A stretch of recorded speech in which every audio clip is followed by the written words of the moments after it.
Hello, good morning, good evening, good whatever. We are on Speed Gaming 2 to bring you guys a Link to the Past Randomizer Season 2 League match. We have Swedish Rubbers and It's Mitts playing Week 1 in the Kakariko Village Division. Gonna be playing just a standard, well, I say standard, that ain't really true. It's open mode, just defeat Ganon, all the normal randomizer settings you're used to.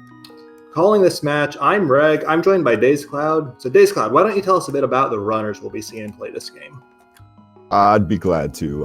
Over on the left side of your screen there, we have Falcon. He's big from the French community there. He's representing It's Mitts, an all-French team. And to be honest, outside of that, we don't really know a whole lot about them from this side of the pond, but we'll see.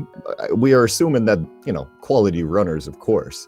On the right side of your screen there, you've got Amarith there. Now, Amarith is big from the Go Mode podcast, which, if you guys aren't familiar with that, that is a podcast dealing with ALTTPR rando. It's a good listen. Give it a track down if you could. Their team is the Swedish Rubbers, and they're going to be they're mostly from the Challenge Cup and also from the Go Mode podcast. So, like Reg said, this is a open seed. This is week 1 of the league, and welcome to all of you guys. Yep. We've got an absolutely crazy number of matches coming at you guys over the next 7 weeks here. 64 per week, including something like 10 or 12 tonight as we're getting this one underway. And we've got the differing starts right away. Falcon finds the key in the sanctuary.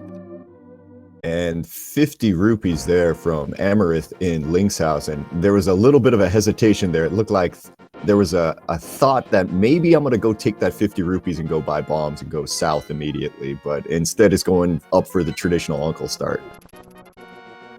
Yeah, nothing wrong with this. Buying bombs and going straight to South Shore or straight to Eastern, definitely not an orthodox start, although it is one that I do quite like to see. But instead we're getting a much more standard uncle start. Saw the tree pull, gonna get 2 checks here, one of which is bombs, so that's a good start to have to take those to cat. It looks like both runners are going to get bombs here because that mushroom spot's also got it there, and just a single rupee in the other uncle chest there. Gonna kill one of these green guards for nothing and then save and quit. Killing that guard, even if it didn't drop anything, is pretty good to do regardless. Because we saw Amarith check the tier 1 tree pull immediately outside the uncle tunnel. And with that guard, he's only got to kill 3 more things in order to get one of the higher tier tree pulls for a chance at something fancy like red rupees or more bombs.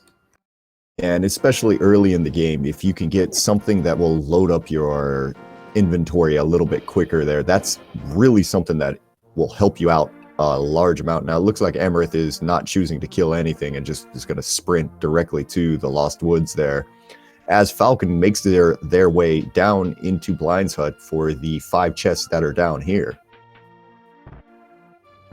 Yeah, he's got 3 bombs, which is really the magic number for Kakariko. Like, I guess the race game is technically a 4th, but that's so far south that you can buy bombs with minimal difficulty at that point. Hey, there's a flute. That's pretty nice. That's a good start there. That's one of those early checks that you're really, really hoping for. If anything, that's the one that you hope for the most coming out of Kakariko, if you make an early dip there. Because it just makes your movement so much easier. Yeah, you just take it right here. He's not going to activate it quite yet. Going to check the well and the bottle vendor first and then walk right by it. But yeah, it lets you go. You can flute to 7 to go straight to the South Shore. You can flute to the mountain. You can go pretty much wherever you want, and we're not going to need to do any save and quit nonsense until we're in the Dark World. And then if we find the mirror before then, too, all bets are off on that one. You could have one of those great seeds where you don't save and quit the entire time, as we pull the Moon Pearl out of the middle chest, and we're sitting here with 570 rupees coming out of the first, big checks of the game here. So money's not looking like it's going to be a problem today. Yeah. 100 rupees for 3 bombs is a super rip-off, but just 30 more and he can go to Zora if he wants.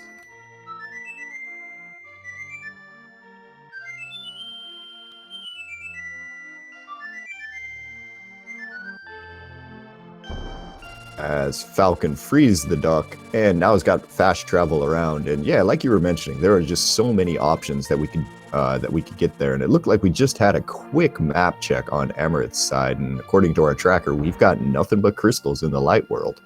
Yeah. Means almost half the Dark World dungeons will be pendants, and with how slow some of them can be compared to these Light World dungeons, you'll love to see it when racing. Just makes everything go fast. Definitely. If we could get something going here and we can have a nice, quick, exciting seed with runners going from place to place, I would be very, very excited to see that. Yeah, the sort of minimal downtime between checks, frantic action, and I feel like those are the kind of seeds where the better runner has the advantage. Less likely to fall victim to uncertain accidents and getting randoed and whatnot. And that's how you play the game in the long run. But I like seeing that in the short run too. I like seeing seeds where the better runner has the advantage, and then trying to see if the other person can manage to upset that anyways. And those are fun for sure here, as our library has just got a whole lot of nothing, and it's Amarith does get a chicken clip there, which is, does absolutely nothing. Doesn't quite get the chicken all the way through. I'm seeing a beak on the side of the screen there. Kind of a dangerous move to do, but Falcon's going to flute away and kind of get their first check of Link's house to get their 50 rupees. Yeah, man. Faster than save and quit for sure. Yeah, especially with the save and quit penalty that's kind of been more or less the save and quit penalty / fix that that was patched into the last release here. As we see the dam just having 10 arrows in the first chest, we're gonna have to pull the switch to see what's underneath the water. Yeah, and while he pulls that switch, just for those in chat that may not know, the last update to the randomizer did add a 1.5 second delay on save and quits. And this was, as far as I can recall, done to fix a bug with MSU and custom music. So everybody else, you gotta live with it. And it makes save and quit slower. That is correct. And yeah, it makes it slower and just a whole lot less fun. It looks like our bush crab's just got 5 arrows today, so it's not going to be getting a lot of help from him. As we're getting our first check of Mini Moldorm Cave over here on Falcon's side. He bought bombs, so he's got plenty. And that middle one cooperated very nicely, so he's in great shape here, especially with those left 2 sticking together. Yeah, very clean. Yeah, if you can get 3 bombs for a Mini Moldorm Cave, you're feeling pretty good. But so far, we've got 20 rupees, and a mirror, Arcane of Samaria, and a single rupee there. So you were saying about the mirror plus the flute, we might not be seeing save and quits for the rest of the game at this point. I am so excited about that. Yeah. In the immediate term, the more important aspect of the mirror is it lets these guys get to Tower of Hera if they so choose, flute to the mountain, and then just reach it the vanilla intended way. But without a weapon to kill Moldorm, without a fire source, without a hook shot, I don't think that's going to be at the front of their minds quite yet. Yeah, if anything, right now, since you've got that mirror, you're kind of waiting for the hammer to show up. If that shows up, you're going to be making a beeline for that mountain pretty quickly, because that'll give you access to the east side of Death Mountain and the bonanza of items over there. Amarith having a pretty good up there, and then there you go. There's the bomb hitboxes with there. Had to use 4 bombs to kill those Mini Moldorms, but still pretty good. Yeah, 4 bombs for 4 more. Yeah, 4 bombs, 4 Moldorms. Definitely not going to complain too much about that one. We are seeing some fake flipper play from Falcon here. He's going to go up, check the hobo, then he'll jump off the ledge into another fake flipper.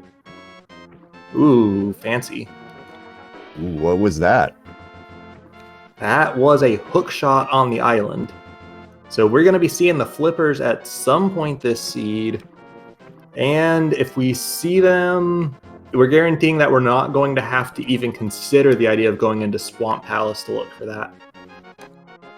Now, stay with me here for a second. I'm kind of wondering if that's going to make this an Agaseed early. That's a location that you can get to immediately after defeating Aghanim. And that hook shot is something that gets you across the water over there. This is starting to raise my suspicions, let's call it that way, as Falcon picked up a sword from the hobo. That's one of those things that when you fake flipper, you're going to feel really good. And it looks like Amarith is just hive-minding this as well, and it's going to pick up their thing as well, assuming they go to hobo and don't just immediately go into the whirlpool there. Yeah.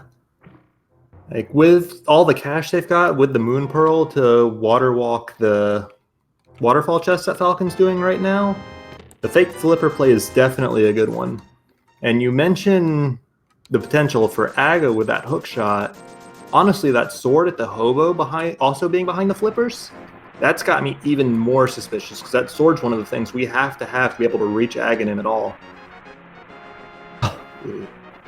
That's a bow over there on the waterfall ledge. Let's take a quick inventory. What do we have here? We have a cane of Samaria, and we have bombs right now. So I don't believe we have enough at the moment to pull off like an Ancilla fake flipper to be able to get down there for it. Yeah, I think that we can do Ancilla fake flippers in general, but doing it off the ledge requires a bit extra. And the Samaria, as far as I'm aware, cannot do it. But the red boomerang could do it. That bow that's sitting there on the ledge could do it. So that's a massive tease. Sorry about that for a minute there. Amarith almost got pinged by the one Zora's fireball. There, I didn't think they had enough. I didn't think he had enough space there. But oh man, just enough to dodge that. Now, if you get hit while you are in the fake flipper state, you're looking at getting that's an immediate game over. That's a patch that the developers of this of Randomizer put in, because in the vanilla game, if you get hit while you're fake flippering, that's a soft lock, and at that point you're completely you can't do anything else. But yeah, a quick little dodge there got themselves away from dying there. Hard lock, actually. Sorry, I misspoke. Yeah, definitely agree that dodge was super close and super well done. Amarith picked up the Zora item, lost his water walk. I think he was going to attempt an Ancilla jump down the ledge to get that bow, but losing his water walk there threw a wrench in those plans. And it looks like we're off to the castle here. That's our runner's next choice here. It seems like neither of them want to be going over towards the Eastern Palace area quite yet, which is the only real... Well, at this point, I'm kind of surprised neither of them has made the run up to Hera, but I mean, like I said earlier, they're probably hoping to find that hammer before they go up there. Yeah, I think you've got the right of that one for sure. Really, when you're looking at the so-called Sphere 1 locations in this game, you've got 4 regions. You've got everybody's favorite starting place, Kakariko. You've got the South Shore. And you've got the Eastern Palace area. And then the 4th one is here in the castle. And we've worked our way through 3 of those areas with a couple extra things like Zora as higher sphere checks. So choosing this over Eastern, it's basically a matter of preference when you don't have anything to really push you one way or the other. Especially with Eastern being a crystal dungeon that you can't fully clear at this point.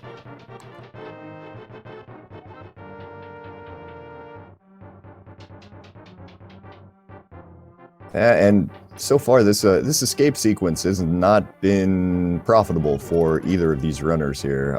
We're kind of just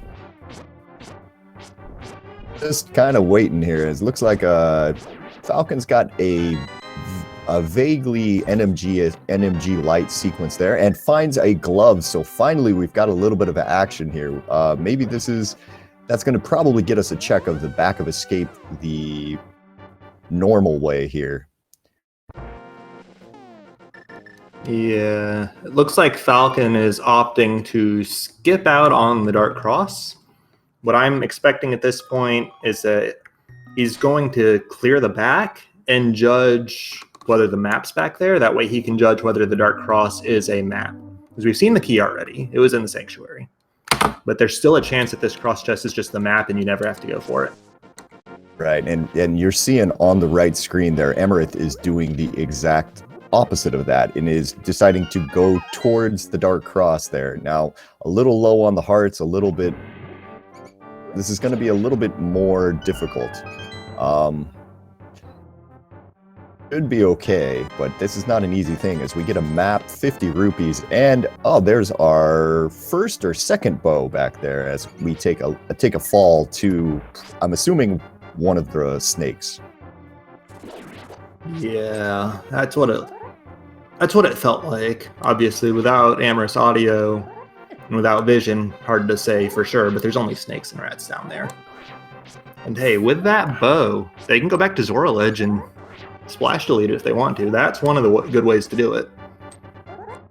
At this point, I am thinking nobody goes back for the silvers unless you are feeling very, very unconfident in your abilities there. And it looks like Dark Cross is just a pack of 3 bombs here, so wouldn't be surprised to see Amarith save and quit, go out to Sanctuary, and then drop in the back, pick up their bow. So both of these runners are just mirroring each other right now. This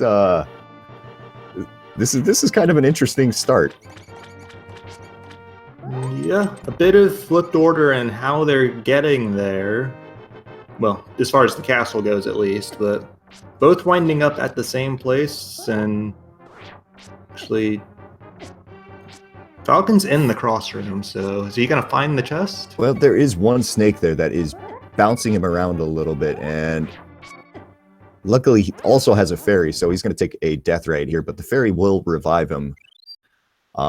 Maybe give him a better chance to find these 3 bombs, which is probably not, neither runner is probably going to be too happy about the fact that they've had to use their fairy on this one dark chest in here.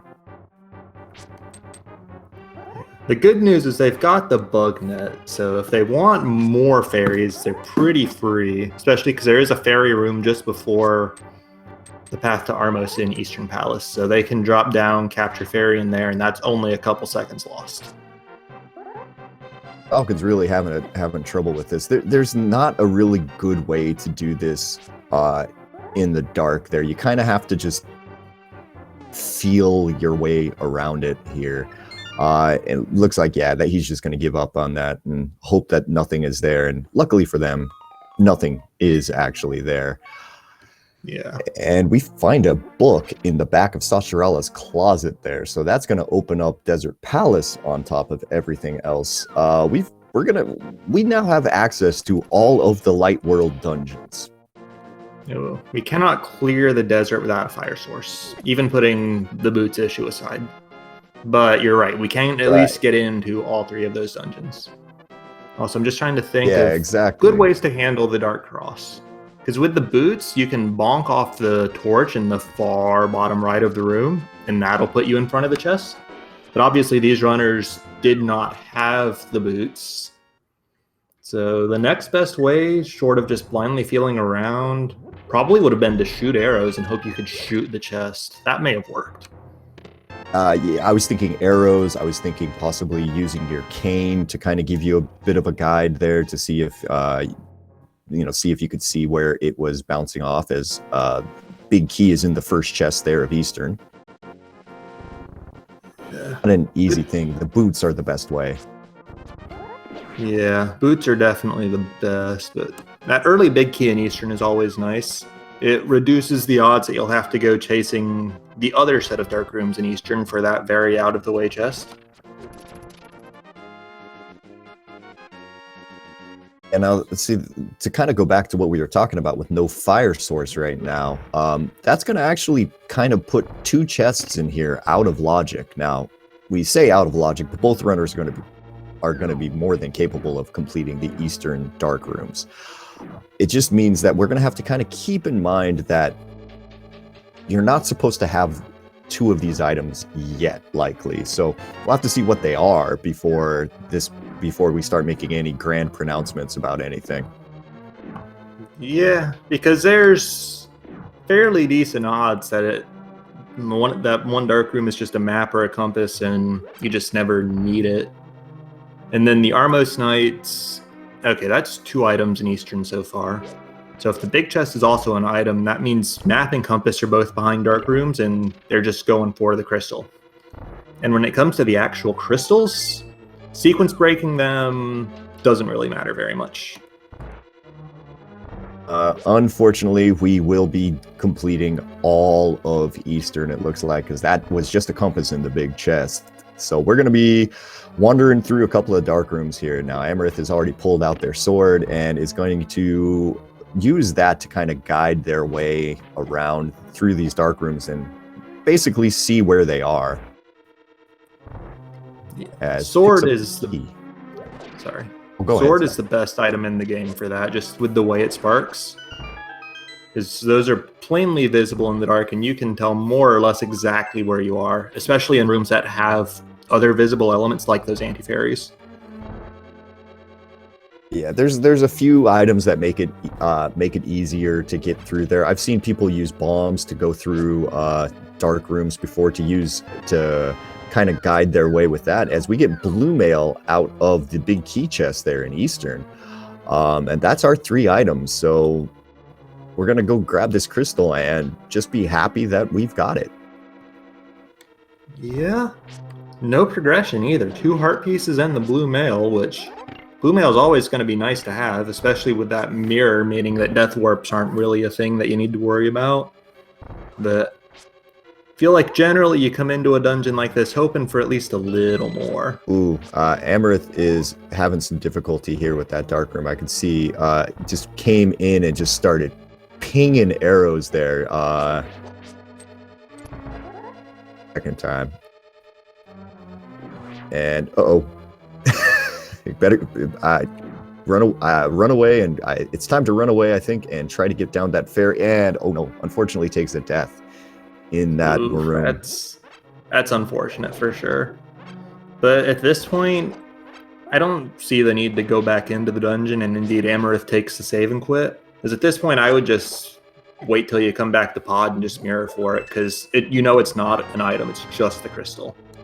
Exactly, yeah. If you got the 3 items, there's not really a need to be pushing yourself through the dark room there if you're not comfortable. And, with this being the league, people are... there's a different feel to a league match than there is to just like a casual match. A casual match, maybe you go back in. A league match, there's a little bit more pressure on yourself. I mean, this is all for fun, of course. But you feel this a little bit differently. Yeah, a league match, you're keeping score. There's some form of stakes, even if it is primarily for fun. So, Amarith goes into Agina's cave before going into the desert. We saw junk on the ledge. I believe it was a red rupee. Falcon also having a little bit of trouble here. Not quite getting the Igor to come down. There he goes. All right, gets it the second time there. Now he's got the key. He's got to make his way over to the pot in the corner there. It looks like he's gotten up there without any problem. Yeah, that pot is one of the harder parts of the room if you don't already know about it. Because if you are too high up against the wall, you won't lift the pot. And it's silly. it was one of the things that I struggled with the most when I was learning that room, was to not press up towards the top so much. Yeah, you have to come down just a little bit to be able to pick up that pot, which, like you said, is just, it's kind of a silly thing. And it turns out we're not actually boots locked out of desert either. Yep, got a small key here, so we can get to the right side, and we'll go from there. We still need fire, though. No fire, no finishing desert, as there's our big key in the first chest, but... And Falcon with a nice Armos Knight's kill there, and picks up his first crystal. So we are on the board here at 23 minutes in. On the board, it's not in logic, but like I said earlier, when it comes just to the crystals themselves, you don't really care about that. You'll find the items somewhere along the way. And we got a map on a torch over in desert there, and Falcon's gonna go save the old man. It looks like he's gonna make their next check is going to be up on the mountain. It looks like both items in desert are not useful, so I guess the mountain seems to be where our progression is going to be. And man, hammer, mitts. Yeah. Sick kid. Could be sick kid. Mostly, I'm eyeing those mitts as the probable next progression here. Like, hammer would obviously be a thing, and it could be that too, but I've just got a hunch that it won't be as bad as that'll feel for the runners. Oh man, these dead rocks do not want to play nice. All right, gets through for Falcon there. Got into the thing, and he's gonna get his health back, because those cabbages just do not like at all there. They do a heart of damage no matter what. Yeah, and they just bounce around semi-randomly, and they tend to be in the last place you want to see them. There are a few things more scary in this game than trying to do a Death Mountain climb with about 3 hearts. Because you think you can do it. I mean, you think you can, but you're never 100% certain there. As Spectacle Rock is not the answer as well, so I guess Hera. The good news is that this is signaling to me we're going to see a big key in the first 2 checks of Hera instead of a small key. Like, this is a pretty strong signal of that, just because of how few checks are left. And that does mean... Sorry? Oh no, go ahead, sorry. I was just going to say that with the big key in the front of Hera, that means we'll be able to at least get the crystal, even just on our current equipment. What I'm kind of thinking here is that if we hadn't have fake flippered, the logic in this game is asking you to very unkind of things. Like the logic is asking you to double dip both Eastern and Hera at this point, unless the next chest that we're going to get is the hammer. This is kind of an unfriendly start there, as Falcon just decides, you know what, I'm not going to take the obvious chest. I'm going to go up to the top first and finish the crystal there.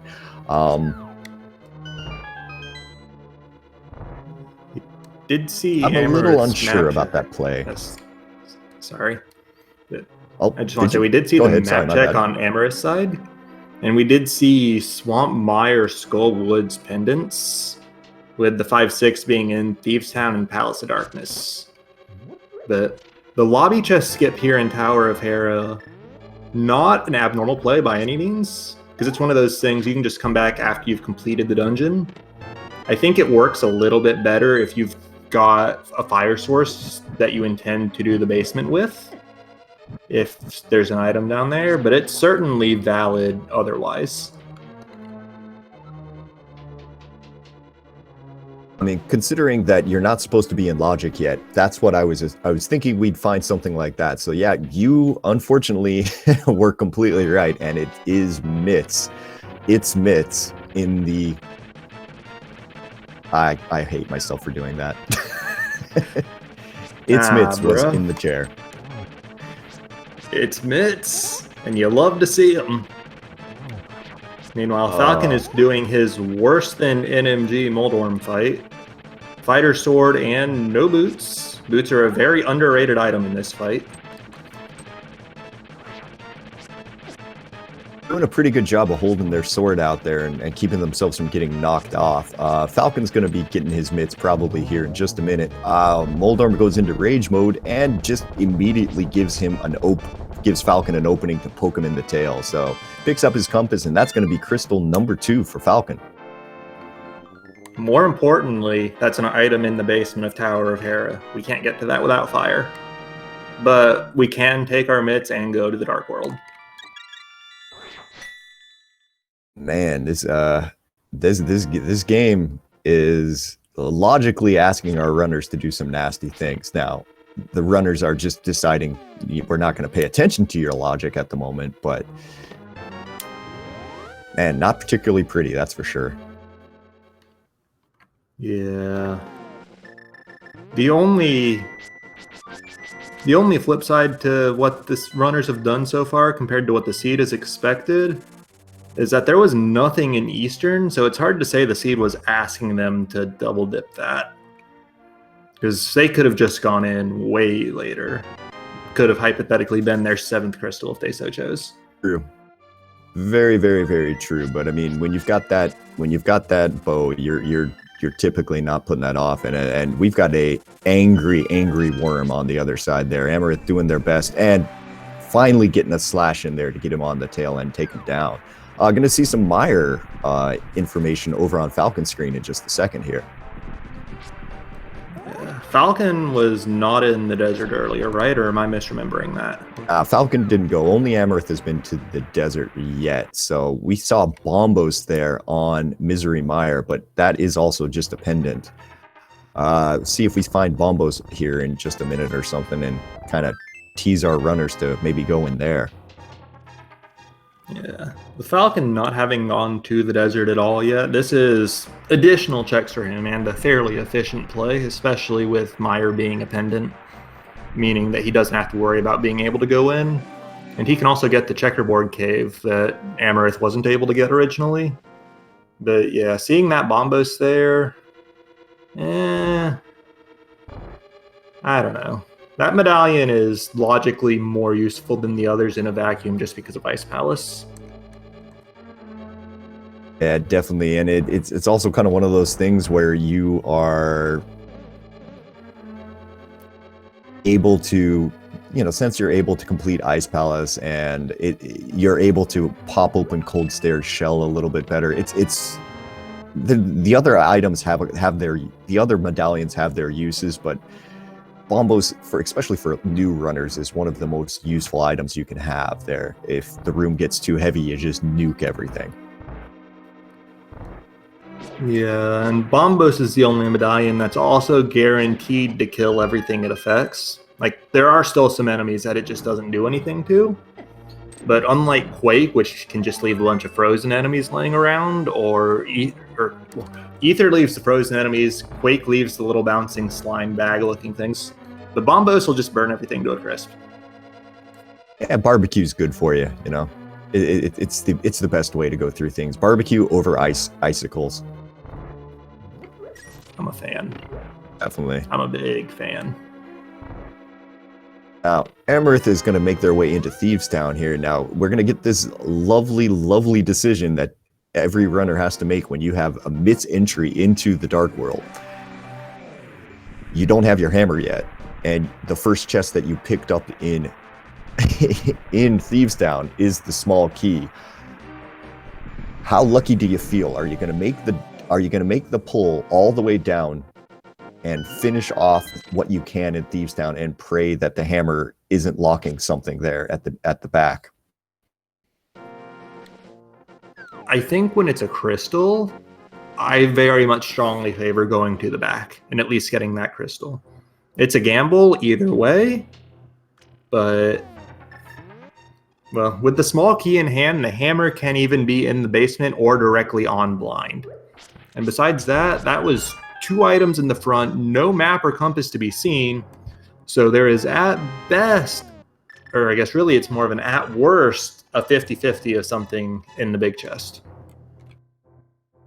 Yeah, and it looks like Amarith is making the, we'll call it a slightly risky play of going to the back immediately and just gonna go ahead and kind of hope for the best at this point. Falcon is fluting their way into there. I wouldn't be surprised to see Falcon joining Amarith in Thieves Town in just a minute, and they're going to have the same decision. I mean, yeah, it's like you said, 30 minutes in, like, I kind of feel like completing Thieves Town in a lot of ways is more important in a race like this than saving it for later. Just because you need to get done fast, and if you get bit saying that, you know, there's something in the big chest of Thieves Town, I mean, what are you going to do? There's any number of things like that in Rando that can get you, and there's nothing much you can do about it. Yeah. On the other hand, though, Falcon didn't go immediately for Thieves Town. He's making another play I actually really like here, and he's clearing out the front parts of Skull Woods before going south into the village. Amarith's got 3 items out of Thieves Town now, so 3 checks left, only 1 item to find. Only a 1 in 3 chance he can even possibly get burned here. I do like this play from Falcon as well. Getting Skull Woods out of the way here, at least the front of Skull Woods, can kind of tell you, I mean, there's been many times where Hammer is just hanging out in here, and then at that point, the whole Thieves Town question, it becomes completely moot. Right.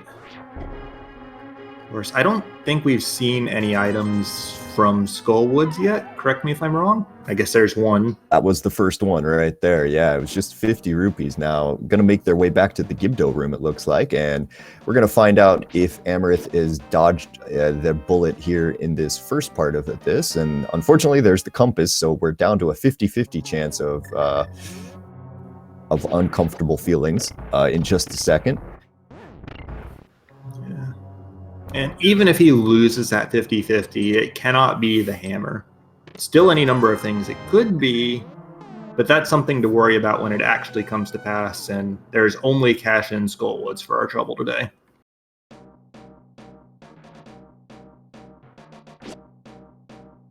Right, and on to their blind fight, it looks like here. So the Skull Woods it looked like a grand total of 70 rupees here, as Amarith makes their way into their supposedly scripted blind fight.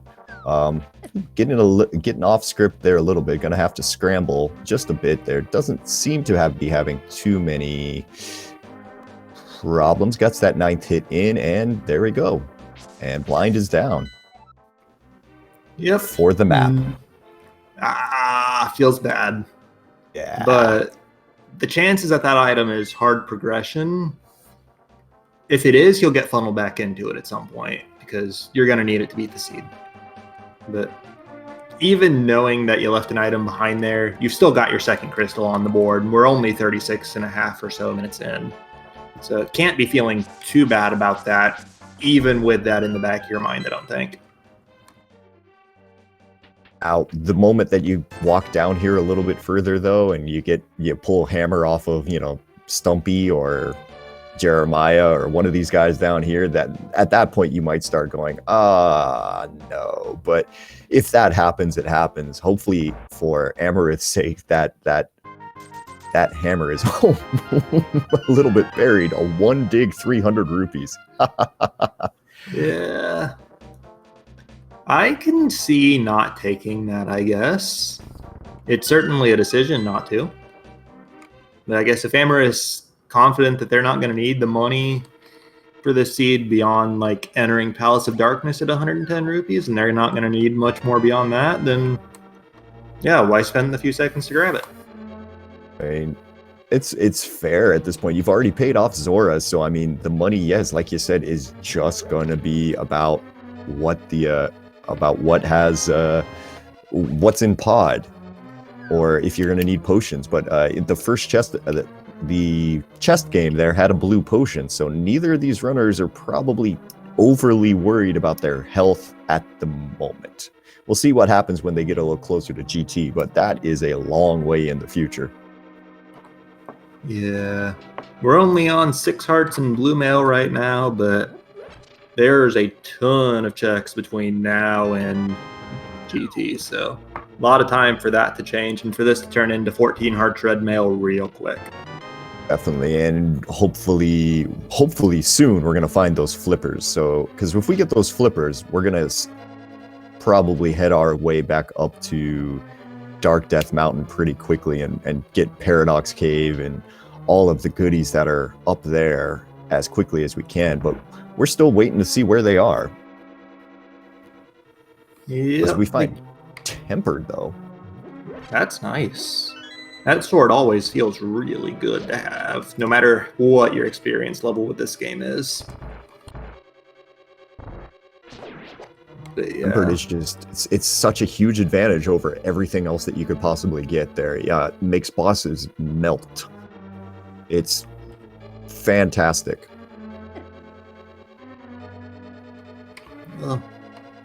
Nothing on Stumpy, but still looking at 7 more checks in the immediate future for Amarith between the purple chest, the Bombos tablet, and the so-called Hype Cave. So still a lot of chances to grab pretty much anything. After that, though, what haven't we seen? I mean, we haven't seen Graveyard Ledge, and we haven't seen an Ether Medallion. All right, an Ether Medallion from the purple chest there. That's a nice thing. So make our way over to the Bombos tablet. There we go. That's the word I was looking for. Yeah. And honestly, at this point, my guess would be that there's solid odds that Ether Medallion gets us into Turtle Rock. I'm just speculating sight unseen here, but the logic tends to like things like that. Yeah, I mean that's the hope that it's gonna give you you pulled that purple chest all the way down there to get there. Now, one thing that it is possible, it is incredibly unlikely here, but we need to see a lamp here. I'm trying to see, like, where exactly is our pyramid crystals right now? What's the other 5-6 crystal? Do we know what it is? It's Palace of Darkness. Okay, well then never mind. I was going to start saying something silly about having a required hammer in the pyramid, but that's a lamp. Yeah.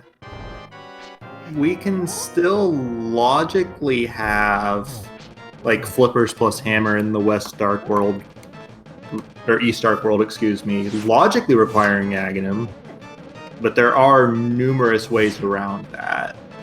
Various types of bomb jumps, fake flipper, and water walk techniques that you can do. Right. I mean, yeah, our tracker's pointing out there that that lamp opens up Hera Basement, and that's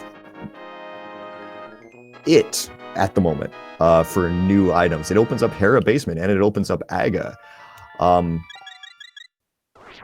It does really open up Landmolas, but that's 0 items. Just exactly.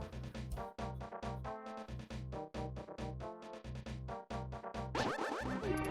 So, I don't know at this point.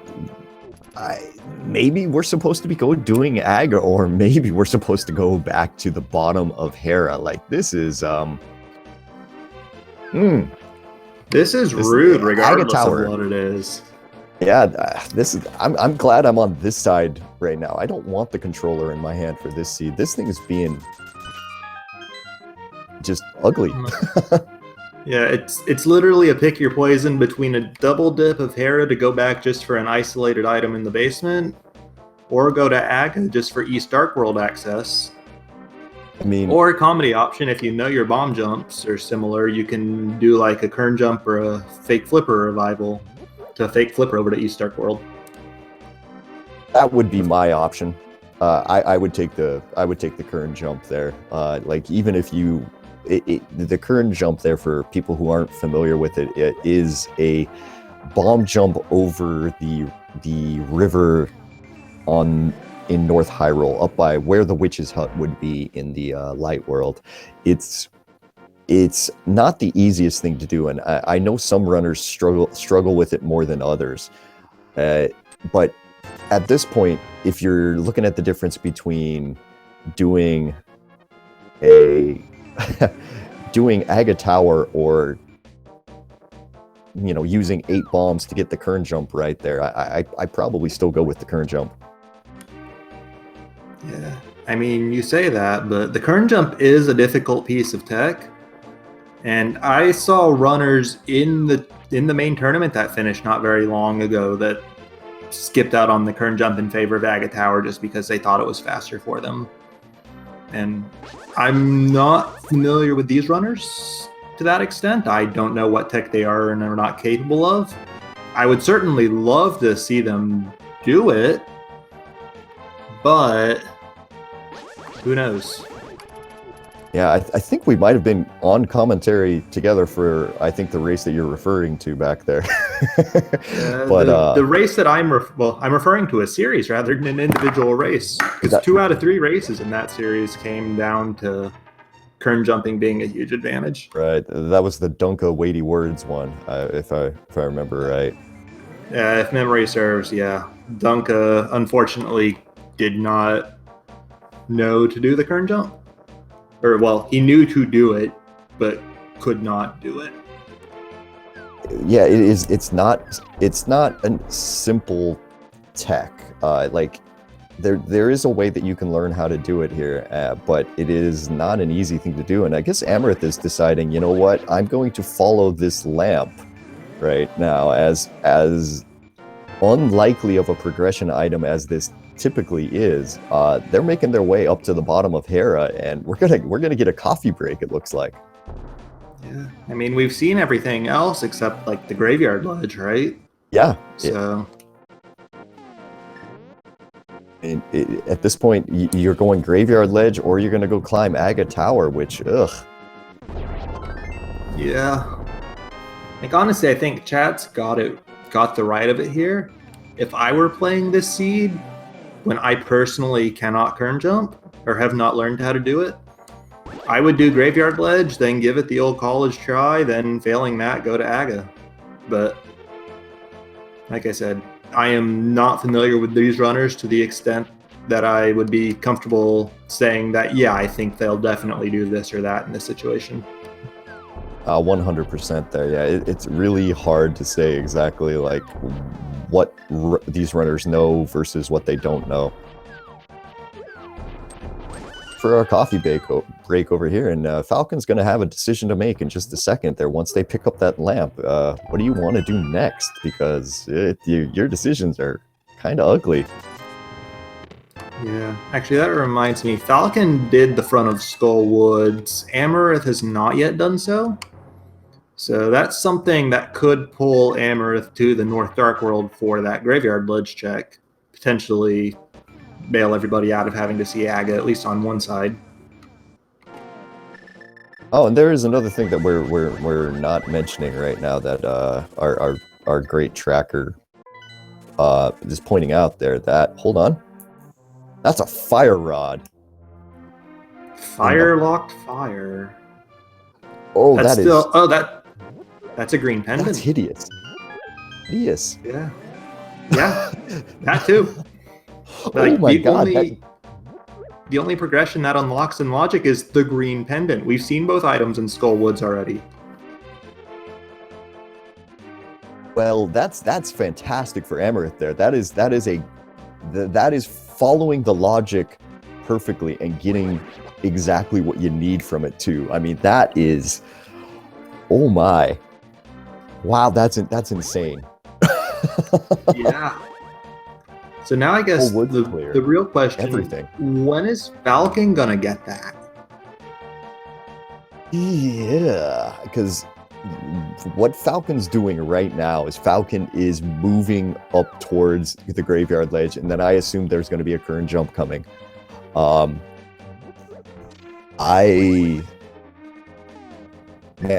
don't know though. That's rough. That's going to be. Yeah, like unless this seed hard bottlenecks on the green pendant, like you don't need that ice rod until either Ice Palace if Bombos never shows up or Turtle Rock. That's a very long time from now, probably. I mean, yeah, best case scenario is that green pendant is the flippers or that it's hammer. Because at that point, yeah, there's no choice. You have to go get that here relatively soon. Anything else, then that stuff starts getting iffy. Okay, and here's the current jump setup from Falcon. So he's going to jump, the bomb's going to explode, knock him into the screen transition, and he'll have fake flippers. He's too high. He's too high. Okay. Yeah, I think he's way too high. He's jumping too early as well. The basic way to do the current jump there is you want about 1 pixel between the bottom of the ledge there and where you're going. Like he was way too high on that here, so he needs to move down like at least another 2 or 3 pixels, and he's got to jump later.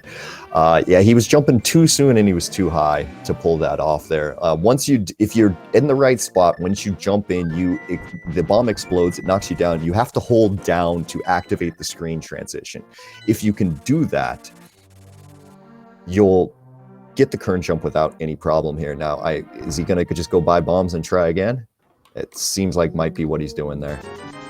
Yeah, that's what it's looking like. Although I guess it remains to be seen if he'll actually go back or if he just wants the bombs for general use. Honestly, I think, well, yeah, with the mitts, walking back to Graveyard Ledge may have been faster for bombs than this. But that would be a really, like, you're not going to think of that in the moment. No, you're gonna be probably steaming that you missed the trick the first time, and then you're gonna just go with what's the easier situation here. Yeah, so he's gonna go for round 2 here as Amarith is making their way through the back of Skull Woods here to light a few torches, and then gonna get this fire rod for the 4th one, make it through the door without too much problem there, and make their way back to Mothula. Yeah. Tempered Sword means that this fight shouldn't be too bad, but it can go off the rails in a heartbeat, as pretty much anybody who's ever played this game will attest. Oh yeah, Moth is a known jerk here. All right, I'm kind of watching both screens at the moment here. Oh, that one was close. He's still too high, unfortunately, it looks like. And Moth explodes, so hey, good on Amarith's side. Picks up their compass, and more importantly, the green pendant. Oh, it's way too high there. And he went even higher, yeah. That's unfortunate. Got to move down. Yeah, the idea is that's a little bit closer. Might be there. Nope.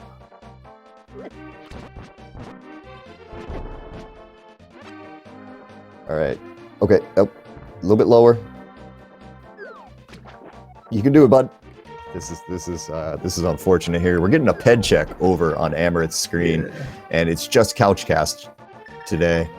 Yeah, move right along, friend. Move along.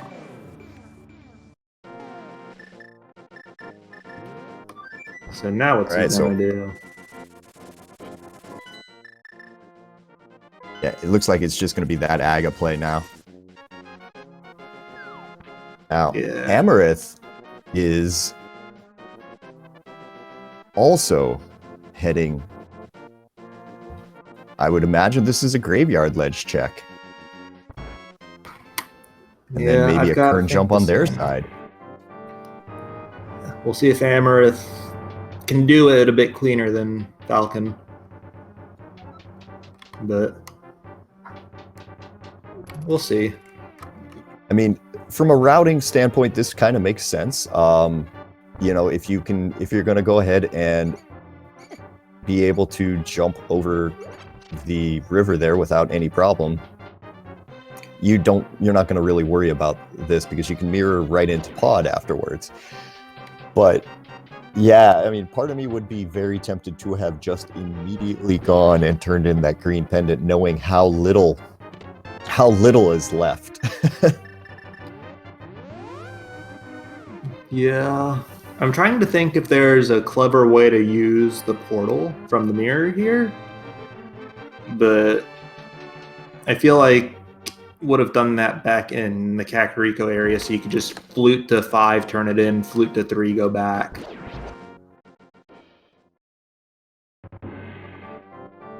Yeah, I mean, with 3 being so close to that, so close to the Old Woods portal there anyway, I don't know if you'd need to. But yeah, I mean, it's a good thought there. Chat's bringing up a good point. Tower of Hera today had 2 items in it, and both of them were 100% required. But you could only get 1 at a time. Yeah. Love the first half of that, but the second half is ugly. All right, I'm going to be very curious here on Amarith's side to see exactly what they are going to do here. If this is going to be the Kern jump, it looks like that is the direction that we're headed. Yep. So we'll see if the execution is cleaner and Amarith's able to get across. Option number 2 is the splash delete. I'm not sure why that didn't work. 3. A little slow there, I think. Yeah, I guess that the first arrow that got shot must have disappeared before Amarith jumped in. There we go. Well, got it on the second attempt there. I've never seen it done that way off of the tree, but it worked, and we're over onto the right side of Hyrule right now.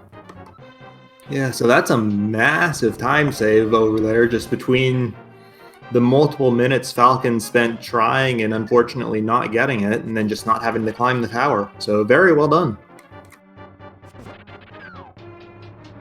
Yeah, but I mean, on Falcon's side, he's almost up to the top here. He's almost up to the Aga fight himself here.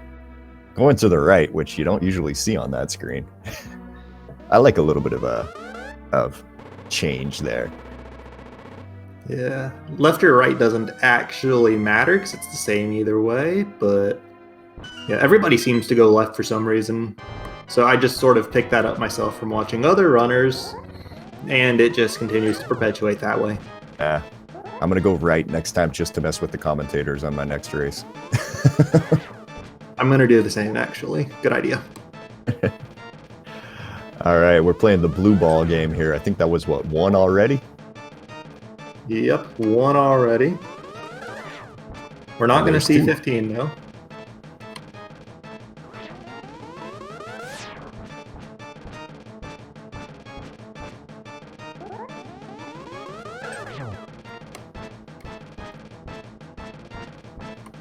I also like to call out Amarith making the very smart decision of not immediately going into Palace of Darkness, taking the time for the catfish and the pyramid ledge checks first. Just making sure that there is no free hammer laying around that would make Palace of Darkness a single dip. Or to put that in better words, not making an accidental double dip of Palace of Darkness.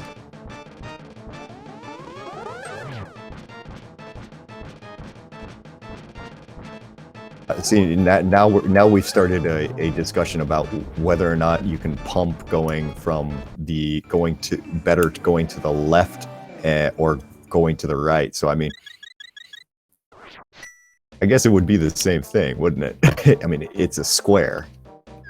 Yeah, it would be the same thing, I think, either way. And honestly, I'm at the level where pumping's nothing more than a nice meme unless I'm on stairs. I attempt pumping and my controller laughs at me. Okay, so green pendant turn in. Here we go. 20 rupees, really? Yeah. At this point, it's got to be Palace of Darkness. Yeah, I mean, that's all it could be. Now, the question here is, are we going to find the hammer in here? Or I'm guessing we're probably just going to find the flippers. And then it's going to ask you to go get the hook shot off of Lake Hylia Island and then fly up to Death Mountain to go get your hammer in one of those chests. Or something even worse. Yeah, that's pretty mean, which means it's probably the way the seed's going. I mean, the other thing is, if that's the way that it is, though, Falcon is going to get pushed up back towards Hera. Maybe he remembers that, oh yeah, there's that firelock chest down there. Sure, let me go check it. Yeah, I'll give that one a very hard maybe for sure. I mean, that would be an amazing read to do that, but yeah. That's not likely. Yeah. I mean, we've seen some hard reads and some seeds already this tournament, but Hera basement for one item when you've got the entire East Mountain Light and Dark available? What are the chances? The other thing I'm starting to think about is, I mean, this seed is being ugly and mean and just terrible to all of our runners, like with the logically required double dips and everything else and blah, blah, blah. But we also didn't get that big chest in Thieves Town, and usually I don't worry about it. That's not something that'll come back to bite us. But with the way that this seed is going and the just general cruelty that it's displaying, I'm gonna start thinking about it. Yeah, you can't let a location like that out of mind.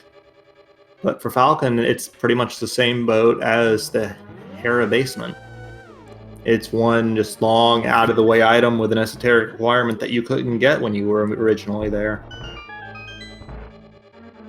I mean, to be fair, if something is down there, I'm probably going to break into uncontrollable giggles. Just because, I mean, when you see the seed being that mean, that's pretty much the only thing you can do. It's like, it's either that or start crying. No, don't worry. It's just going to be the boots or something equally silly.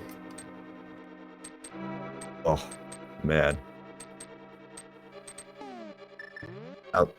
One kind of bonus here for Falcon is that Palace of Darkness has a plethora of bombs lying around here, so he should be able to get his bomb count back up after those current jump misadventures here. Amarith's bomb count really isn't in any better shape, though. Took a couple attempts at the splash delete, and each one of those cost 2 bombs as well. Oh, no, you're right. I hadn't noticed. Yeah, there's only 4 bombs on either runner's side right now. But back here, there's a ton of extra bombs. It looks like we're going for that bomb jump. I don't know if I do this without the big key, though.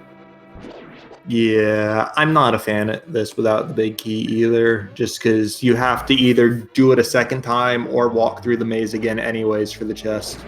But that is a pretty clean jump. That was a clean jump, and you could see that he immediately remembered that, oh, I don't have the big key. Oops. Something is missing. There it is, yeah. An 8 bomb drop from one of the Dodongos. That's kind of nice. Yeah. Actually, I just want to say, low-key, one of the more underrated things about this game is the font it uses for the text boxes. Because I just imagine every single thing that's in a text box in this game getting read in the most sarcastic voice possible because of it. All right, and guess what we just found in the basement? We saw the hammer. Amarith is about to show us again there. So if anybody was looking at the wrong screen here a second ago, as we open that chest and we find a small key, actually, sorry, it was the other chest. There's the hammer. Yeah. Can clear this dungeon at least. Not going to have to come back later just to kill a Helmasaur King. Right, and so this is like the trick though is we've seen all of the items except for what's on Helmasaur. That hammer opens up the Pyramid Fairy. It's also going to open up East Death Mountain, which is probably more important because East Death Mountain will be a long lots and lots of items. That's what I meant to say. Yeah. Although, hear me out on this. I guess it only specifically applies to Amarith, because Falcon hasn't been to Hera Basement yet. But Ice Palace. Am I crazy? I mean, you're not crazy, but you'd be going in, you'd be fake flippering in. I mean, that's the biggest thing that you'd be doing right now. And you'd be going in and you know that the hook shot's on the island too. So like, okay, yeah. I mean, I'm going to cut you off on the hookshot remark because I completely forgot about that when I was saying it. I just looked down at the tracker, I saw Pendant Swamp, and I was like, hey, let's just fake flipper Ice Palace, get the inevitable progression out of there, and then never find the flippers. But no, you're right. I'm sorry. No, I'm willing to be with you on the inevitable progression being an Ice Palace. I can be with you on that. I mean, it's not a like or if you really want to be just completely, gambling, you could just go in and just go mode Ice Palace right now. Yeah, but just being reminded of that hook shot, like unless you're really just wanting to gamble on the hard breed of Ice Rod and Ice Palace and Ether to open Turtle Rock, may as well wait for those flippers and just grab the hook shot on your way in. And actually, that is something that is... So if we're thinking about right now, Falcon's big issue is that Amarith was able to find that the fire rod locked in the fire-locked section of Hera in the basement there. With this hammer, you're going to get pushed up and you're going to have to go back besides Hera. You're going to clear out all of Death Mountain here, and say if flippers are locked behind the firelock section of Turtle Rock, that might push him into getting that chest there sooner than later. This might actually work out in Falcon's favor. I know that was incredibly convoluted, but that's the logic of the game at this moment.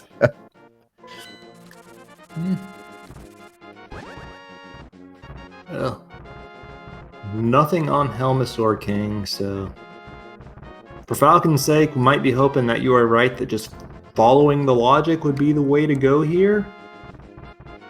Especially because if we can get into Turtle Rock on this trip and either of these runners gutsy enough to do it without the Ice Rod, we may very well just be looking at a double dip of that regardless, whether it's forced or unintentional. I mean, we've double dipped a lot already, so I mean, why not? Let's just keep going with it. Yeah. Just take the gamble. Which, speaking of, well, actually, no. I was forgetting, Falcon's already done Eastern Palace in its entirety. But Amarith is back in there, gonna go collect that crystal real quick. Unsurprisingly, Falcon did just walk right past Hera there. I mean, he's not going to go in there on this first go around, I don't think. Like, he's going to be going in there. There's Quake up on the thing. on the floating island up there. It's it's going to depend on what he finds out of these items. I'm willing to bet that we're going to find Mitts in here, because if Mitts isn't here, it'll be something like the Pyramid Fairy, which also not a great situation. Flippers, not Mitts, right? Oh, yeah, Flippers. That's the one I meant. We have Mitts. Yeah. My thought at this point is that the best case scenario for Falcon is that he clears out the mountain, then he decides he wants to walk back to the west side for Spike Cave and just does Hera alongside that. That would be best for him at this point.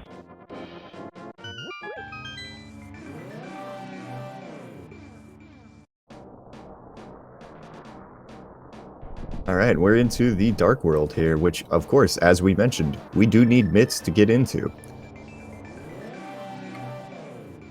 And we're going to find a whole bunch of chests back here in between Paradox Cave and Super Bunny. And that's all at the moment, because no boots, nothing else. We're not going to be seeing anything of Hookshot Cave at all. Yeah. On Amarith's side, got knocked around a bit, lost the quick kill on Armos, but able to pick it back up. Didn't get the quick kill, but got a relatively clean considering that. And Falcon found our third medallion, so we can get into Turtle Rock. We can also get into Misery Mire now. Now we can't actually get in there without boots or hookshot yet, but yeah, the fun might not be over yet. Yeah, Falcon can get into Ice Palace without the fire rod now if he really wants to. And he is remembering that he left a mirror portal, so he's abandoning the bomb jump. That's unfortunate. Now we're getting some other information over on Amarith's side. That looks like a Pyramid Fairy check is about to happen in just a second. Now, this is one thing that if that it would actually be saving a little bit of time for Falcon to have done Aga, because he's going to have a mirror and he can just run directly, basically to the pyramid, and just use his mirror to go through the two portals to get to the pyramid much faster than Amarith will here, because Amarith's got to walk the entire way around it. Finally, we have found Flippers. Okay, so we can go get that hook shot, and we can... That's a rude flipper location, not gonna lie. I don't think any location this seed has been kind, if we're being honest here. Yeah, this one just stands out because you're standing right next to Hookshot Cave, and it feels bad.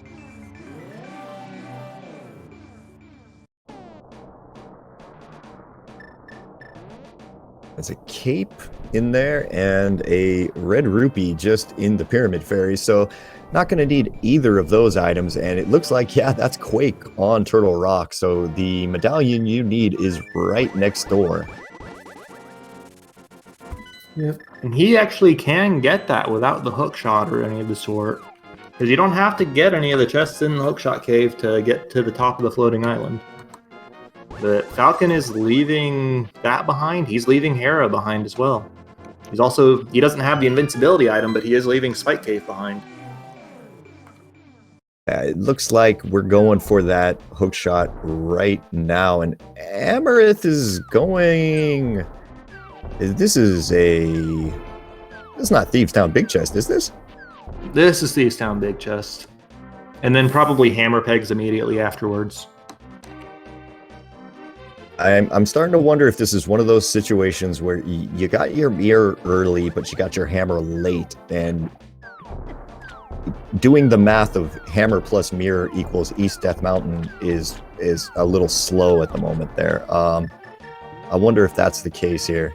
I mean, if we find Ice Rod, this is an amazing, amazing pull for Amarith, but chances are this is just not going to be helpful, and looks like Falcon's going to be pushing his way into Ice Palace with that Bombos. I mean, this seed, oi. Yeah, this is a valid play for sure. And it's the one I was definitely had on my mind earlier. But just knowing that he has to get that fire rod at some point so he can clear Turtle Rock, and knowing where it is and that he has now walked right by it without choosing to check it, it hurts a little bit as a viewer. And it's rough because typically a lot of runners, especially when they're racing, don't use map trackers. Like, you have an item tracker maybe next to you to help you kind of pay attention to things. And hold on, I'll come back to that thought. Just bombs in the Thieves Down big chest. So trying to remember that you left one item in the basement of Hera sometimes can be exceedingly difficult. Like, you'll sit there and you might have one of those situations where you open your map and you just kind of stare at it for longer than you would like. And probably, yep, looks like we're going to get a hammer pegs check here also. This is man, both of these runners are just they're trying to figure out exactly where their items are. Yeah, I mean, that's the randomizer for you. Sometimes the game just does stuff like this to you. So by my count, we've got man, by my count, what is that? That is four required mountain climbs. Am I right? Let's see. The first one for Hera and in the midst. The second one that Amarith is doing now. And then the third one would be Turtle Rock and Ganon's Tower, right? So only 3? Okay, yeah, I guess technically it's not required for, it just depends on when did you come back for the fire rod. Yeah. Oh. Yeah, Amarith had to do an extra climb to come back specifically for the fire rod. Falcon could have gotten away with 3 if he'd gone to Hera on his second trip up, but oh well. Yeah, if he had gone to Hera on his second trip up to get the one chest in the basement there, that turns out to be the place where his items are. I mean, there's not often where you talk about seeds just, but like this is one of them almost. I mean, this is cruel. Yeah. All the runaround in the early game, that fire rod, that hammer. I guess the only real saving grace of that hammer was that it shoehorned the runners into a single dip instead of a double dip, but they full cleared the world before actually getting there, so is that any better? And there's something else I want to point out right now. Look at both runners' health. You're almost an hour and 20 minutes in. Amarith has 7 hearts. Falcon only has 8. I mean, this is an unhealthy, just mean seed so far. Yeah, this is actually incredibly unhealthy for how much of the game we've cleared. I mean, Ganon's Tower, like, what are we calling it? Ganon's Tower's probably got, like, a good 10 heart pieces in it, maybe? Minimum, I'd say, at this point. This is insane. I mean, I guess there's still the entirety of Swamp and Turtle Rock for 11 items between them, but Amarith's going and getting that Quake. I don't think we're going to see Turtle Rock immediately, but maybe. We just added a couple more checks from on Falcon's side there, because it turns out boots are in Ice Palace. So Falcon can now go faster. He's going to have to... I mean, it's not overly helpful, though, for him right now. Oh, yeah, sure it's helpful. It lets him get into one of the better dungeons in the game. Although he had the hookshot, so he could do that anyways. Down to a heart and a half of health here. Got a fairy there, and I believe still has a blue potion. So, man, this is yeah, we're still looking for stuff here. So I guess he's just gonna have to kind of go for Cold Stare here with a little bit less than you would like to start with. Yeah, he's in one-hit KO territory, but the fairy alleviates that, and may as well just hold on to the potion until after your fairy is used up. Because without the fire rod, never mind. Pop the potion first, I guess. I find that a little strange, because he can't use the magic for the fire rod, so he has to use the sword in this fight. I mean, he doesn't have like the cape or anything that would use the magic, so he didn't need the magic refill. But if it's a matter of just confidence or comfort on his part, then absolutely understand that. I mean, this has been a good fight here from him. Cold Stare just played right nicely with it there, and just kind of let him just pinball him against the walls there. That was a little bit of Cold Stare tennis and so Falcon picks up his 5th crystal here. So we're tied on crystals, which is kind of nice, but we're still that lovely good friend, the Ice Rod, and we're an hour and 20 minutes in. So get your guesses in where that thing's going to be. Yeah, just looking at what we've cleared and what we haven't cleared, Swamp Palace is the numbers play if you don't want to make the gutsy play of going just into Turtle Rock and betting on it being there. And it looks like that's the one Amarith's going for. I think there's a case to be made for Misery Mire first. Or at the very least, I've got a hunch about it, let's say. Well, no, I mean, I don't know exactly which way I would go with this. Falcon is probably making these smart checks here first and getting the King's Tomb and the Bonk Rocks checks out of the way. We're going to find out that first one is just 10 arrows. And man, after that though, I assume we're going to see Amarith going into Ice Palace after this, because that's the easiest place to go to. It's the crystal that you need to complete. But yeah, after that, they're going to have the same exact sort of choice to make.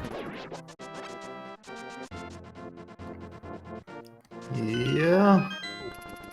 And as far as I can recall, they've got very similar checks under their belt, with just Amarith having that fire rod advantage and the Skull Woods clear on top. All right, those boots didn't unlock anything, so it looks like Falcon's next choice is going to be Misery Mire.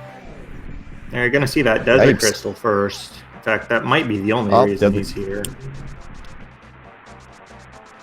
Yeah, well, that's a key there for sure. Yeah, we're gonna get that desert crystal. You're right from that. See, because I mean, on Falcon's side, he's got the desert crystal left. He's got Pyramid Fairy. He hasn't been to. And I'm trying to think of anything else there. And then it's like, yeah, then it's the awful options of Pendant Mire, Pendant Swamp. Yeah, I think that's about it. Terra Basement, if he's going to Galaxy Brain something. Yeah, nothing's coming to mind for me besides those pendant dungeons at this point. I mean, shout outs to both of our runners here, and if you could, definitely give them a follow if you could. The game is being exceptionally mean to them today, and this is a heck of a way to start off the league for both of their teams there. We've got It's Mitts versus Swedish Rubbers there.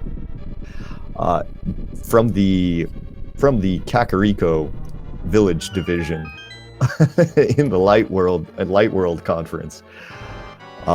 This has been a lot of silliness to watch here. I'm not even going to say necessarily fun. I'm having fun, but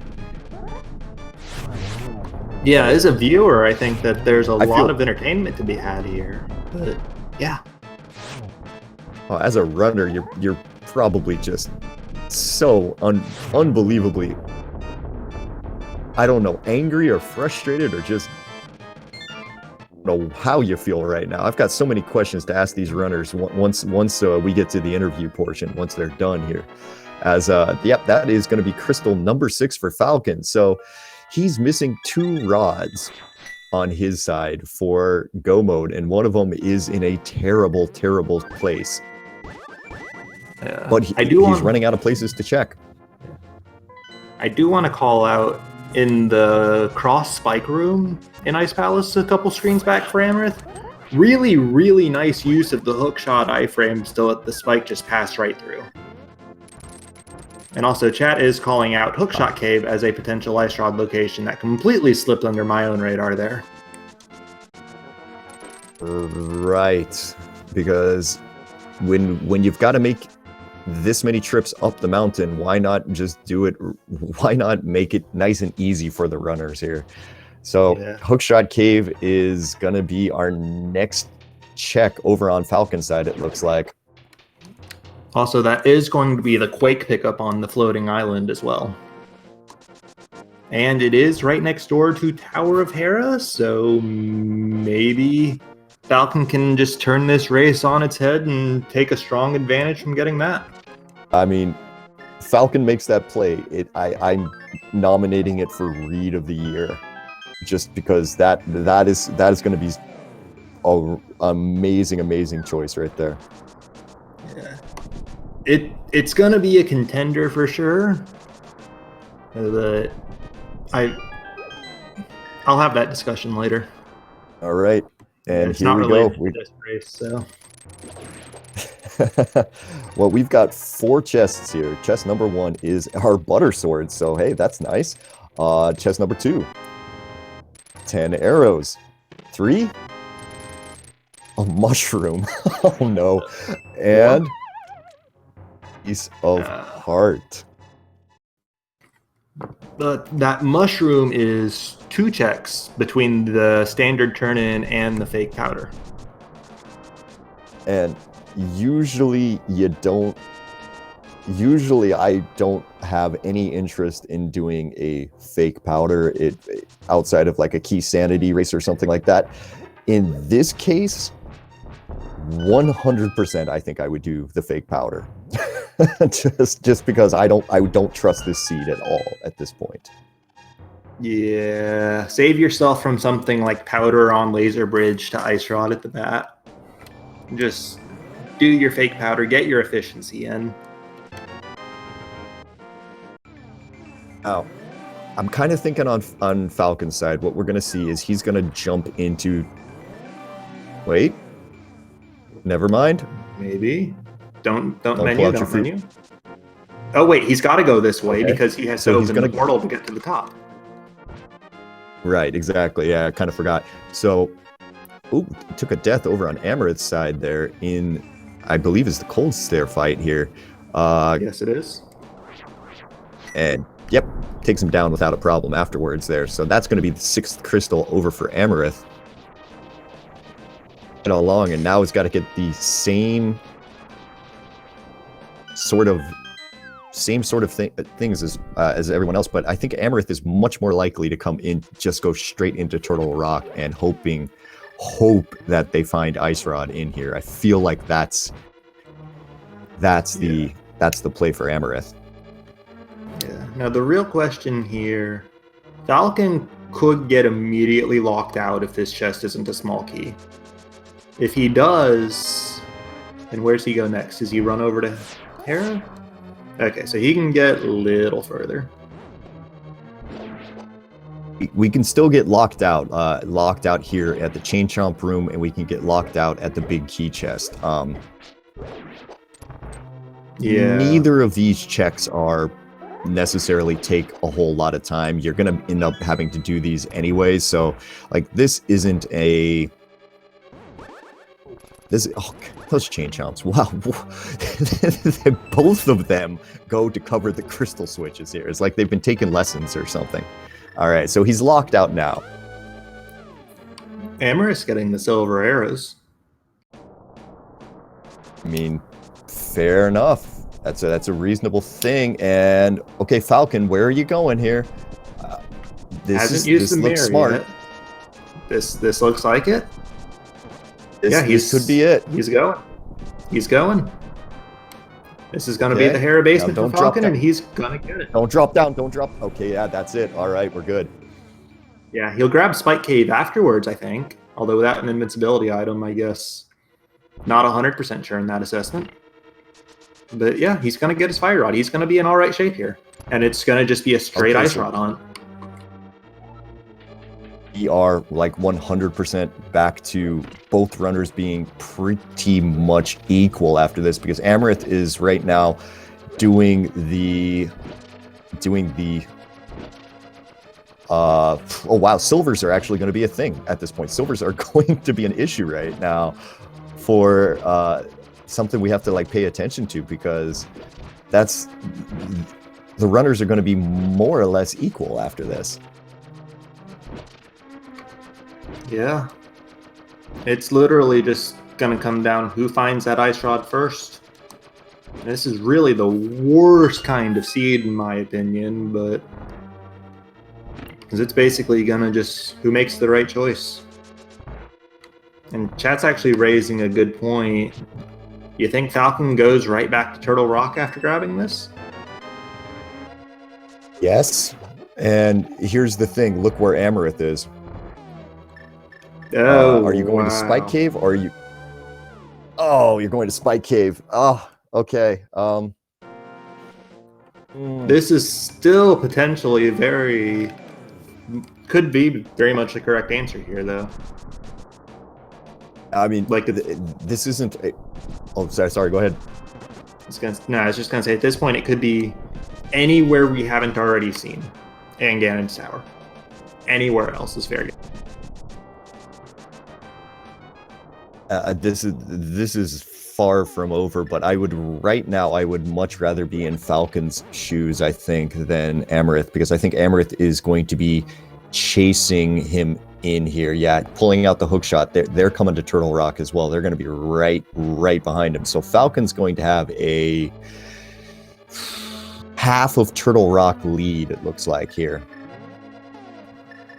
I will say that this is not guaranteed to be a Turtle Rock play from Amarith. There is the hookshot cave still to be checked, and could very well see Amarith dip out after that.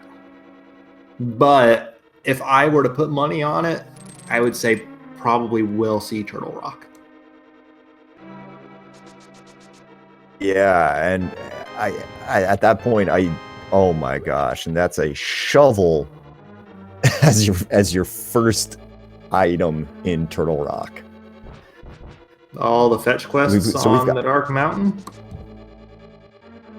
Yeah, so we've got shovel and mushroom while we're looking for the Ice Rod here at the very, very end of the game. We're an hour and 30 minutes into this thing, and we're still now having... After everything that the runners have gone through, we're still now looking for an Ice Rod. This is lovely. Falcon, you can just go to the door there. All right, he's in. Yeah, just playing it safe there, because I think Chain Chomps on Blue Mail, if I recall correctly, are 4 hearts of damage. I think it's 3, but I might be wrong on that. I want to say it goes 6, 3, 1. I might be wrong. I just avoid at all costs is my general feeling towards them. Yeah, and that's what Falcon was going for, because taking a hit there, whether it was 4 or 3 hearts of damage, would have put him in a one-hit KO type of state. And also, those little floating skulls there, they don't mess around either. Falcon took 1 hit off of them, and it took off, I want to say, 3 hearts of damage there. They are mean things.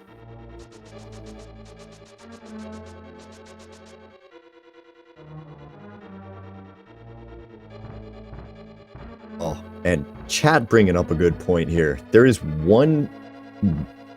another advantage that Amarith has is Falcon had to do AGA 1. While Amarith was able to do a splash delete there to jump over the river and get to their hammer over in pod. Because Falcon did AGA 1, he if Ice Rod is not in here, he cannot save his portal. So he's going to have to run all the way back through Turtle Rock, regardless of anything else here. That's not strictly true. As long as the only checks he makes are in the light world, he can save his portal. It's the moment he goes to the dark world that he loses it, because if you save and quit in the dark world with both Agaded and the mirror, you get put on the pyramid. But as long as he sticks strictly to the light world, he can just flip back. You are right, but the problem for Falcon though is I don't think he has any light world checks left. All 3 of the fetch quests we picked up on the mountain are light world. Ah, yes. Okay, yeah, you are right. Yep, the fetch quests, right? Okay, yeah. I was thinking in particular, like if it's there, great for him. I would be willing to bet we're looking at a Swamp Palace Ice Rod here. It just feels like that's what we'd be doing. Yeah, if it's that, then yes, you're absolutely right. Chat's absolutely right. No saving the portal for Falcon the second he goes to the Dark World to start making checks. And both of those dungeons are Dark World dungeons. And on Falcon's side, he's going to give us these laser bridge checks first here. We're looking at we're gonna see them pretty quickly here as Amarith's down to a single heart there, running through these rooms there, getting bodied a little bit by some very, very angry enemies. And here we go. It's the 4 checks on laser bridge. One of these is a small key, so we've only got 3 here. We have seen a compass. I don't believe we've seen a map. There it is. So that's Ice Rod on the first chest of laser bridge. Sorry to jump in there. No, you're absolutely right to pop off for that, because yeah, that is go mode for Falcon at 1 hour 34 and about 30. And he's taking the safety door, going to leave absolutely nothing to chance here.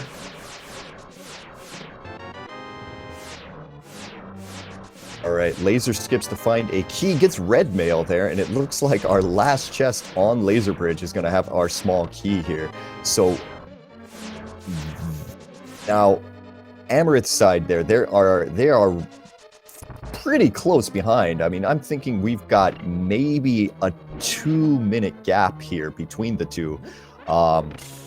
Man, this is starting to get pretty intense here. Yeah, this race is definitely really interesting now, because 2 minutes or so, well within the realm of Ganon's tower routing. I don't think silvers alone make up that time. Although really it'll come down to how clean Falcon's silverless Ganon is in that case. I mean, I don't know how clean your silverless Ganon is going to be when you are 1 hour 40 minutes in and you find your Ice Rod on on Laser Bridge. I mean, at this point you probably are nervous as all get out. Yeah, but at the same time, he did make the correct decision to go back to Turtle Rock after finding that fire rod. He just sort of brute forced that, and it paid off in spades for him. So I can't imagine he's feeling that bad either. Right, and that's crystal number 7 for Falcon, and we are on our way to GT, so we're going to play a very, very quick version of the GT Big Key guessing game. Get your numbers into chat, a number between 1 and 22. Whatever number guesses the right location going off of Falcon's order for chests here wins a chunk of points for this, as Amarith is going to go pick up Ice Rod in just a moment and be right behind Falcon. Greg, what are you thinking there? What's your number today? Well, my number's always 10, but we'll see how that goes with the routing. As traditional GT routing puts that in the rando room, but you don't see very much traditional GT routing anymore, it feels like. Yeah, we'll have to see there, as it looks like Amarith has gotten themselves into go mode and is about to get their key. And looks like we're going left first here. item number 1 there is just a small key on the torch, and I wonder if this is a Dark Magician or a pure left strat. Regardless of what, it's not the traditional route. We do see Amarith got the Ice Rod at about an hour, 37 and 20 seconds or so. So what's that, maybe about 2.5 minutes behind? 2.5 seems about right, yeah. And Falcon is...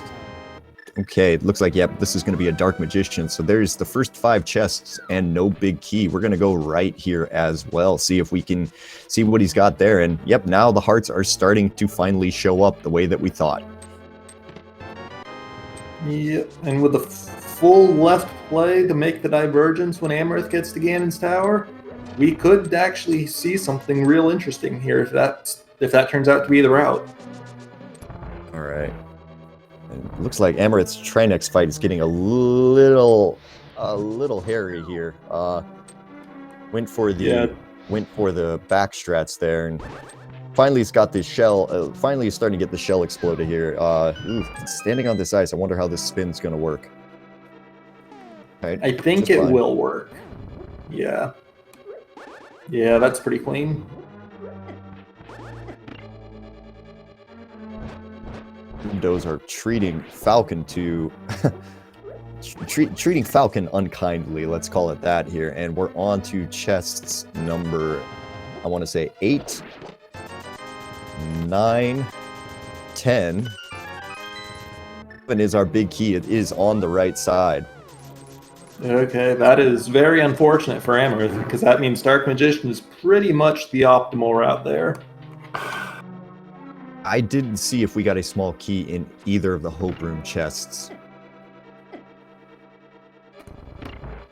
Yeah, I don't recall off the top of my head either, but even if we do, that's not a huge save compared to the time lost from going for a full left route.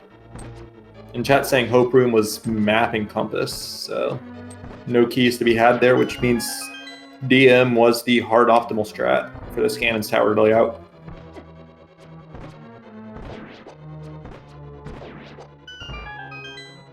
All right, Falcon is making their way up. Amarith is going to start with the Hope Room here. So if you're Amarith, if you're rooting for Amarith to pull this one out here, you're gonna. Oh God, that is such an awful Hope Room. Abandon all hope. And yeah, here's the two items in this tower that you absolutely do not want to see under any circumstances, and they're in the room that you're hoping to get the big key and a small key in. So this signals a full left route for Amarith, I think, which unfortunately means that big key could very well be number 21 for Amarith, which doesn't mean anything for the game. We only count Falcon's route because Falcon was the first to enter. But you hate to see it. Yeah, I mean, it's for the important part of this race here. Like you would rather both of the runners get a chance to get the key at the same time. And yeah, just killed all the Salfos. We are going full left in here. Yeah, and I guess what even is there to find at this point still? I guess there's magic powder. Magic powder. That's half magic. Yeah, half magic, a red boomerang when we already have the blue one. There's not a whole lot. No, not a whole lot there, unfortunately. Falcon's gonna get out to a pretty big advantage here, and with this with the butter sword still having to do silverless, things could happen. The game's not anything over. Anywhere away from being over yet, but yeah, Falcon is going to build quite a big lead at the moment here. Yeah. Like you said, the Ganon... Oh, that Spike is mean. That Spike, why would you do that? Spike. Very consistently blocking, just running cover for that stuff, or for that... Yeah, that... Whatever that is, Wizrobe. That's the most teamwork I've ever seen from a Ganon's Tower enemy ever. I mean, that's kind of nuts. We did find the 10 bomb pack in the randomizer room, which immediately makes that room a lot better than vanilla, except I think Amarith had like 9 bombs when entering it already.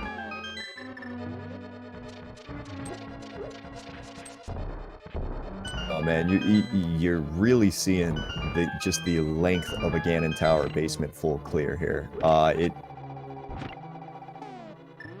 Falcon has basically cleared the entire tower, while Amarith is now just patiently looking for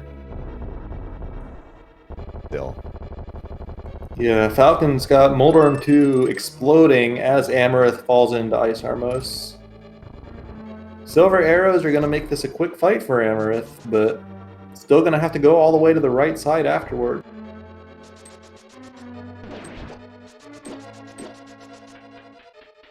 Okay, so just to take a stock here, I'm thinking that Falcon has a fairy, and I believe that's all for safeties. Yes, because Falcon drank that potion before falling into the Cold Stare fight, so I believe that is correct, because I don't think the fairy got used. Okay, so he's going to probably be dropping into Ganon here with what looks to be whatever hearts he has remaining here, so it's 5 at the moment.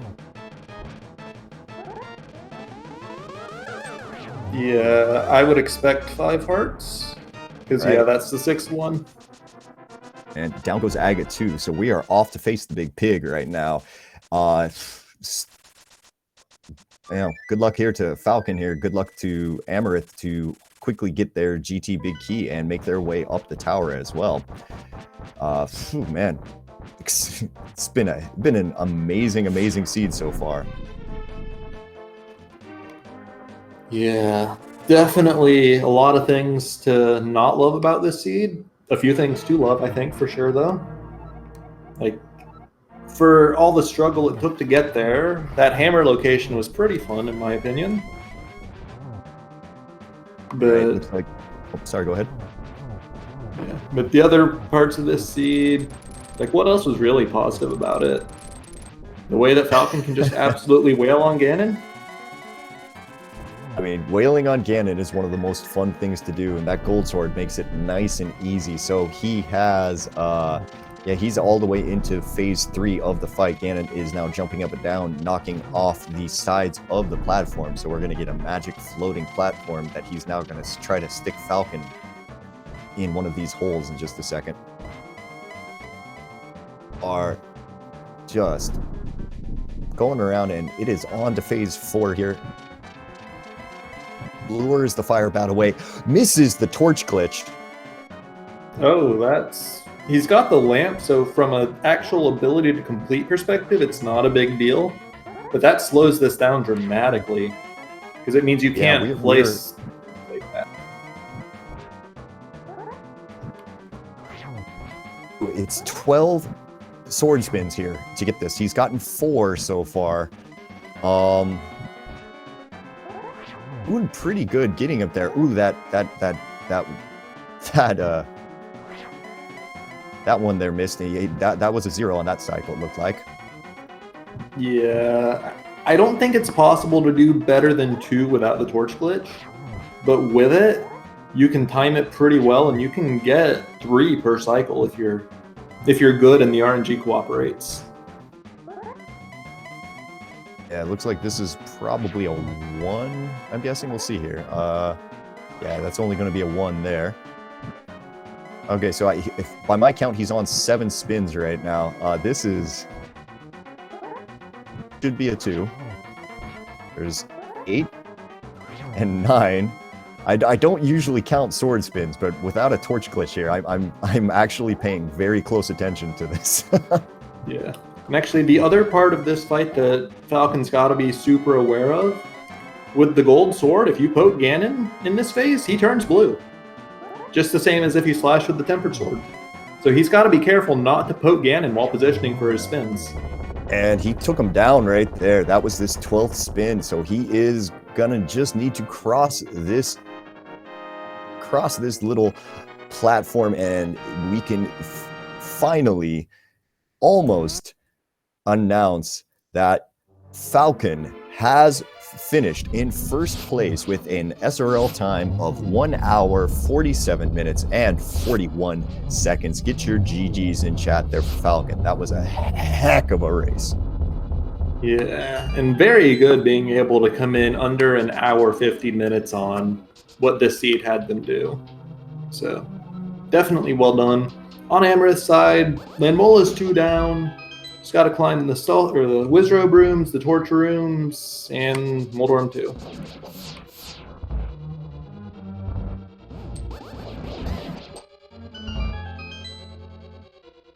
That was a very, very much GG's to Falcon there, as we are joined in chat by him right now there. GG's, Falcon. Thank you very much. Good evening to all. Yeah. So, do you have fun? Yeah. I can't say it was very smoothly, let's say, but yes, I had fun. I had a couple of major mistakes that were made. Yeah. In a seed like this, it's hard not to make mistakes. Yeah, and good play at the end made me confident that I had a chance. Because I completely missed the kill gen, which normally I have like first or second time. I don't know why it didn't work, but I lost how many minutes? I lost at least 7 minutes with this Aganin fight, maybe. Yeah, I think you spent a good 1.5 to 2 minutes trying jumps, and then Aga's about 5 or so. So yeah, I think that adds up. So I was pretty sure that I was behind, but I decided to take a big risk because I was missing both rods. So you saw it. Went to Turtle Rock, found the fire rod, and said, "Oh well, fire rod, ice rod, and laser winch." I'm sure it was. That was the case. So you won the ice rod hunt, and that was enough for you to take the race. Yeah, but I'm pretty sure that if I decide to go into the other dungeons, I was losing that race for sure. No matter what, because I lost so much time on Aganin, then that I mean, my only chance was to take that risk. It paid off. Yeah, definitely did. On the race, we did have Amarith put down Aga 2 pretty cleanly, dropping into the Ganon fight right about now. So Amarith actually did go back and grab the silver arrows. I don't know if you're looking at the restream. Yes. So this is going to be this is going to be a very quick fight. Yeah, quite fair. She's got a butter sword too, so yeah. I guess that Amarith cleaned up pretty much everything too. Maybe except Swamp. Yeah, actually neither of you touched Swamp or Mire this seed. Oh. To be honest, both of you, especially in the early game, were kind of following each other's footsteps. And it wasn't until that we finally got Dark World access that we started seeing quite a bit of divergence from you guys. It was, for a while there, we really were unsure if when you would get your way back to nice setup there on Amarith's side, get your way back up to that fire rod, because Amarith took that lamp immediately and went right back up to Hera, grabbed the fire rod, and we all we were thinking it was an amazing find and wondering. We spent a good 30 minutes waiting for you to go back there and just watching you walk by it. As Amarith has taken down Ganon and is finishing here in second place with an SRL time of 1:52.09. Get your GGs in chat there for Amarith as well, and hopefully we will be joined in the booth by them here shortly. Yeah, to be honest, in my mind, the big key chest of error was check number 216, but circumstance made it that I went earlier. Now we are joined by Amarith. GG. Solid run. Was an interesting seed. Yeah, GG Amarith. Well done. Interesting is a word. It applies to this seed. It was fun.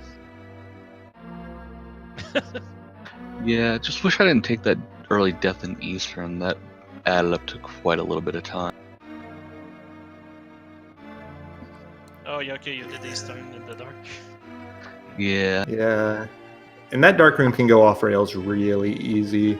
If I recall correctly, you were trying to balance getting close enough to the Igor to wake it up without actually getting hit by it, and just balancing that in the dark is difficult. Yeah, I don't know. I went close to it like 3-4 times. It will not wake up, and finally I got it. But I mean, I shot like 10 arrows on it before it will finally wake up. Yeah, I had like the same issue, except I died to it, and I was like, I really should have gone back and gotten that fairy. But yeah, it was quite fun. But frustrating. Did you do again M2? I 1? No, I skipped it. Yeah, I tried to skip it, and for some reasons my quick jump just will not work. So after 2 tries, after 2 series of 10 bombs, because I had to go back and buy bombs, I just said screw it, I'm doing it again. Yeah, my splash really didn't work the first like 2 times. I got it on the 3rd one though, so. Yeah. And to be honest, I've never seen anyone try to do a splash delete off the tree like that. I was surprised that it worked, and yeah, thanks. You taught me something new today. Okay, you did an Ancilia glitch to get there? Yeah, I did it where you normally do the current jump. Yeah. I realized when I was doing again in that I had the Somaria and the Somaria bombs, the bow, so I could have just tried this too. But anyway, maybe it was better to do again than try to do Ancilia, what is it the name? What is the name? Ancilia glitches, which I never practice, so. Yeah, just call it splash delete. Easier to remember. Splash delete, yeah, that's cool.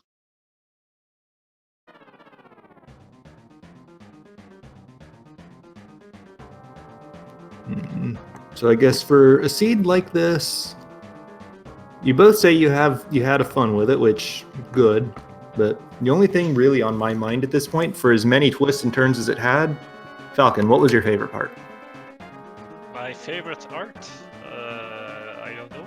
Did I get refilled at a good moment? I do not recall. That I don't recall too, so I have no idea. I thought that I was quite low health until like the middle or maybe the 2/3 of the scene, but then I started to find art. Well, I was quite comfortable. So. But you know, I did a spoiler race yesterday, and we finished at like 6 hearts. Yeah, I think somebody in chat mentioned that during your Ganon fight, which even red male 6 hearts is not a lot. Anyways, Amarith, I'll pose you the same. Of course. It's sorry. But, yeah. Good. Amarith, I'll pose you the same question. Favorite part of the seed? Favorite part. Oh, heard that you sorry. favorite part. Oh, sorry. Did I misspeak? Part. No, my favorite part. My favorite part of the seed was my second double dip of Turtle Rock and finding that ice rod and laser village. That's when I thought that I had a chance to win this. I thought you were going hard on this seed was so bad I'd rather just forget about it angle, which I could have totally respected.